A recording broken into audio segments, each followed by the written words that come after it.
Hello बच्चों, last class में हम लोगों ने terms which are using in spherical mirror use होते हैं वो सारे हमने देखे थे, जिसमें आपका principal axis, principal focus, aperture, focal length, curvature, radius of curvature, ये सारी चीज़ें हम लोगों ने डिस्कस करी थी। आज हम ये देखेंगे कि स्फेरिकल मिरर से जो लाइट है वो रिफ्लेक्शन के बाद किन रूल्स को फॉलो करके जाती है। इसका मतलब अगर स्फेरिकल मिरर से लाइट का रिफ्लेक्शन हो रहा है तो किन किन रूल्स को वो फॉलो करते हुए रिफ्लेक्ट करेगी। यहाँ पे सबसे पहले हम देख लेते हैं कॉनकेव मिरर के लिए। कॉनकेव मिरर के लिए हम देखने जा रहे हैं कि अगर कोई लाइट रे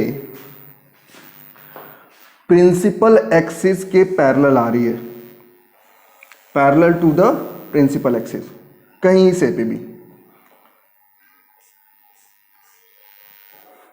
ठीक है, तो ये क्या करेगी, रिफ्लेक्शन के बाद प्रिंसिपल फोकस से होके जाएगी। किससे होके जाएगी? प्रिंसिपल फोकस से। ये मैं नहीं कह रहा हूं, ये डेफिनेशन ऑफ प्रिंसिपल फोकस कह रही है। कौन कह रहा है? Definition of principal focus. क्या कहता है डेफिनेशन ऑफ प्रिंसिपल फोकस?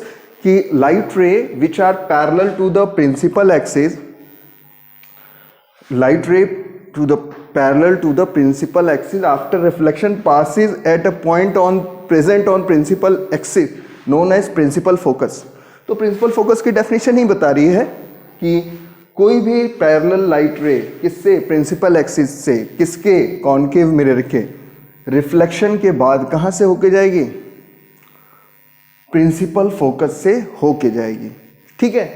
इसी का वाइस वर्सा है दूसरा रूल, सेकेंड रूल। इसी का वाइस वर्सा है कि अगर कोई लाइट रे प्रिंसिपल फोकस से होके जाए, ये देखिए, तो रिफ्लेक्शन के बाद इट बिकम पैरेलल।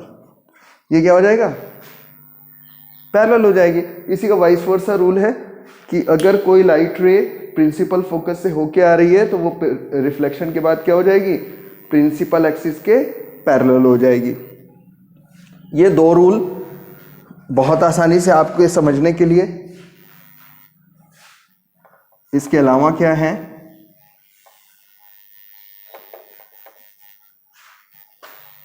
इसके अलावा देखते हैं थर्ड रूल। थर्ड रूल क्या कहता है? कि अगर कोई लाइट रे सेंटर ऑफ कर्वेचर से होके जाए, ये लाइट रे किधर से जा रही है? सेंटर ऑफ कर्वेचर से जा रही है, तो रिफ्लेक्शन के बाद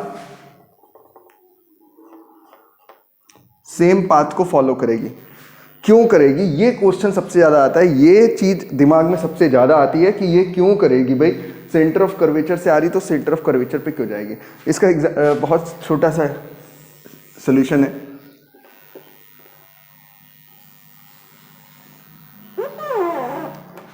स्फेरिकल मिरर एक स्फेयर से बनता है, ठीक है। ये हमने एक स्फेरिकल शेप बना लिया। उसका सेंटर क्या होता है? सेंटर ऑफ कर्वेचर जो होता है C, वही होता है, ठीक है।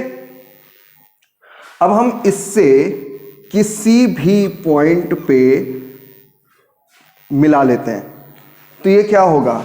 इस पॉइंट पे ये जो C, इसको मान लिया P है, तो ये CP इस पॉइंट P पे परपेंडिकुलर होगी कि नहीं होगी? जैसे मुझे मैथ्स ज़्यादा नहीं आती है, बट ये अगर C से हम किसी पॉइंट, यहाँ पे नहीं, यहाँ पे चलो मिला देते हैं, यहाँ मिला देते हैं, यहाँ मिला देते हैं, किसी Q, R, S, किसी भी पॉइंट में मिला देते हैं, तो क्या वो इस पॉइंट पे Q पॉइंट पे परपेंडिकुलर होगी कि नहीं होगी? होगी ना। इसका मतलब ये क्या कर रहा है?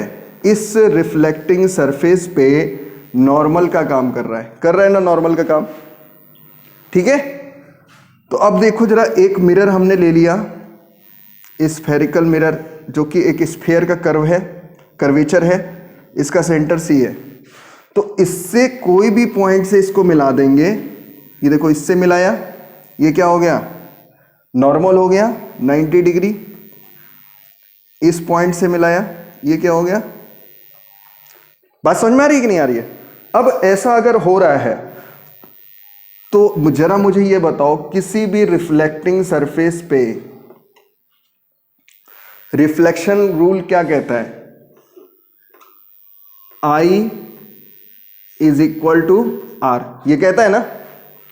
तो अगर किसी नॉर्मल पे ही सीधी सीधी पड़ जाए, इंसिडेंट रे क्या हो जाए? I इज इक्वल टू 0 हो जाए।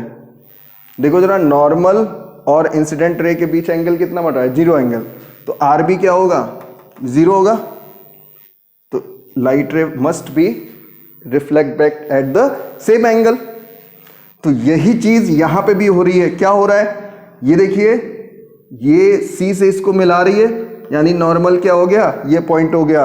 पॉइंट ऑफ इंसिडेंस भी यही हो गया। नॉर्मल और पॉइंट ऑफ इंसिडेंस यहां पे भी सेम है, यहां पे भी सेम है। क्या हश्र होगा? R is equal to 0। तो आर इज इक्वल टू 0, ये आपका क्या हो गया? थर्ड रूल हो गया रिफ्लेक्शन का। बात समझ में आ रही है ना? आ रही है? था आसान?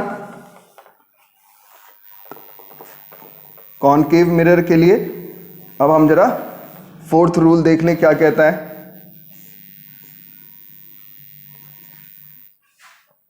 कि अगर कोई लाइट रे पोल पे इंसिडेंट होती है तो क्या होगा? देखो बेटा, पोल पे इंसिडेंट होगी तो ये क्या हो जाएगा? सीपी क्या हो जाएगा आपका? नॉर्मल। सीपी आपका क्या हो जाएगा? नॉर्मल हो जाएगा। ये क्या हो गया? आई। तो ये क्या हो जाएगा? आर एंगल से सेम एंगल से रिफ्लेक्ट हो जाएगी। जिस एंगल से वो इंसिडेंट होगी प्रिंसिपल एक्सिस से, उतने का ही एंगल बनाते हुए दूसरी साइड वो क्या हो जाएगी? रिफ्लेक्ट हो जाएगी। ये हमारा क्या हो गया? रूल हो गया। किससे? कॉनकेव मिरर से। 4 रूल आपको मैंने बताए कॉनकेव मिरर से। अगर एक पहला light ray parallel to the principal axis हो तो वो आफ्टर रिफ्लेक्शन प्रिंसिपल फोकस से होके जाएगी। दूसरा था, अगर प्रिंसिपल फोकस से होके आ रही है तो रिफ्लेक्शन के बाद पैरेलल हो जाएगी प्रिंसिपल एक्सिस के। तीसरा, सेंटर ऑफ कर्वेचर से अगर होके आ रही है तो उसी पाथ पे क्या हो जाएगी? वापस रिफ्लेक्ट बैक हो जाएगी सेम पाथ पे। और चौथा तो अभी आपको मैंने बताया। क्या है चौथे में?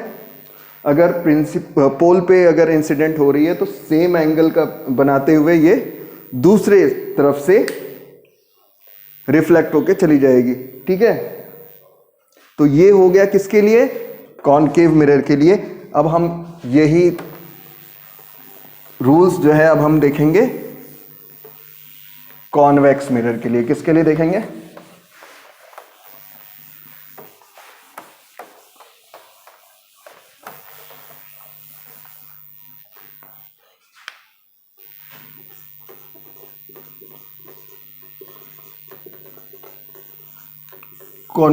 Convex mirror. बेटा अगर कोई भी चीज़ समझ में नहीं आ रही है यहाँ पे तो आप जस्ट उस टॉपिक को जो है मेरे को व्हाट्सएप कर दो, मैं आपको वो पर्टिकुलर टॉपिक, वो पर्टिकुलर चीज़ डीप में थोड़ा सा और एक्सप्लेन करते हुए उसे समझा दिया करूँगा। चलिए, अब हम किस मिरर की बात कर रहे हैं? अब हम इस मिरर की बात कर रहे हैं जिसका आउटर सरफेस रिफ्लेक्टिंग सरफेस है और जो केव वाला हिस्सा है वो क्या हो गया है? अब कोटिंग वाला हिस्सा हो गया है।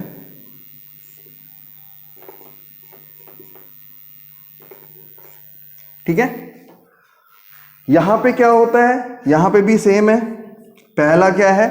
अगर कोई light ray parallel to the principal axis आएगी, क्या हो रहा है? Parallel to the principal axis आएगी तो उस लाइट रे का क्या होगा? ऑब्वियस सी बात है, बहुत ही आसान है। प्रिंसिपल फोकस का डेफिनेशन अगर कॉन्वेक्स मिरर का आपने पढ़ा था तो आपको याद होगा, इट अपीयर टू डाइवर्ज। ये क्या हो रहा है? अपीयर टू डाइवर्ज होगा। किस पे? प्रिंसिपल फोकस पे। देखो प्रिंसिपल फोकस पे ये क्या हो रहा है? अपीयर टू डाइवर्ज हो रहा है, क्योंकि ये मिरर कौन सा है? डाइवर्जिंग मिरर है। तो ये लाइट रे को कन्वर्स तो कर नहीं पाएगी, डाइवर्स करेगी। तो अब फोकस पे जब कन्वर्स नहीं होगा तो क्या करेगा, ये अपीयर टू डाइवर्स करेगा। ठीक है, सेकेंड रूल इसी का ठीक क्या होगा, वाइस वर्सा, पता ही है, जैसा कि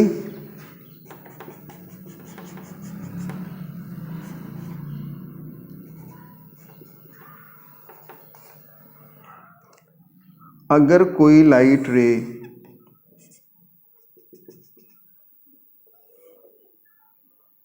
अपीयर एट दी फोकस हो रहा है, क्या हो रहा है, अपीयर एट दी फोकस हो रहा है, तो क्या करेगा, रिफ्लेक्शन के बाद become parallel to the principal axis. Appear के बाद क्या हो जाएगा, प्रिंसिपल एक्सिस का के पैरेलल हो जाएगा। ठीक इसका वाइस वर्सा रूल है, ठीक इसका अपोजिट रूल है इसी का। अब तीसरा देख लेते हैं, थर्ड में क्या होता है।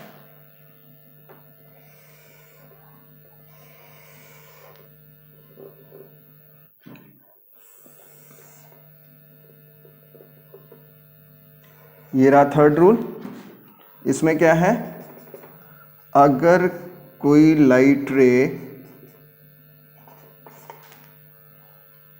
Appear at centre of curvature हो तो क्या होगा, सेंटर ऑफ कर्वेचर हो तो क्या होगा, कहीं पे भी, ये लीजिए नीचे से कहीं से भी, ये सारी लाइट रेज कहाँ हो रही हैं, appear at the centre of curvature.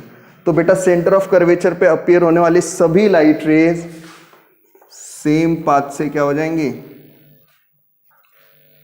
वापस लौट जाएंगी उसी पाथ पे, जिस पाथ से वो आई थी उसी पाथ पे रिफ्लेक्ट होके वापस चली जाएंगी। ठीक है,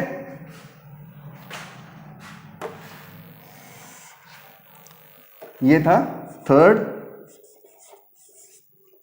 फोर्थ रूल देख लेते हैं, आसान सा है।